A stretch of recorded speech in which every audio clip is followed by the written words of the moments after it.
For this example of the Qur'an's linguistic miracle, I will show you two verses from different places in the Qur'an, both of them challenging the Jews to wish for death. However, before it mentions this challenge, in each of these verses, the difference is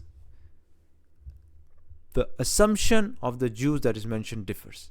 So in chapter number 2, verse 94, the assumption of the Jews is, say Muhammad sallallahu alaihi wasallam, if the home of the hereafter with Allah is for you alone and not the other people, then wish for death, if you should be truthful. The condition here, their assumption that is mentioned here is, if the home of the hereafter with Allah is for you alone, then wish for death, right? And then the next verse says, but never will they wish for it because of what their hands have put forth, and Allah is all-knowing, is knowing of the wrongdoers. However, in Surah Jumu, their assumption, they have the same challenge in Surah Jumu, wish for death. But their assumption is different here. In Surah Jumu, chapter 62, verse 6, it says, say, O you who are Jews. Chapter 62, verse number 6. Say, you who are Jews, if you claim that you are allies of Allah. Here their assumption is, we are the allies of Allah, excluding the other people. Then wish for death if you should be truthful. Then the next verse, but they will never wish for it. They will not wish for it ever because of what their hands have put forth, and Allah is knowing of the wrongdoers. So subhanallah, the question begs, the question is, in Surah Baqarah, their assumption of the home of the hereafter being for them, it could have been, Allah could have mentioned the other assumption. Here in Surah Baqarah, He could have said, if you think Allah is your ally other than human beings, then wish for death.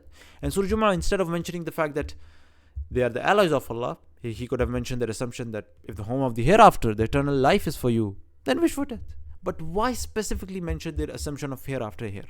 Now let's appreciate the beauty. If the home of the hereafter, what is that? Life, eternal life. Subhanallah, because the concept is of them desiring eternal life. It's much more appropriate to mention their assumption of hereafter, home of the hereafter, because that's eternal life.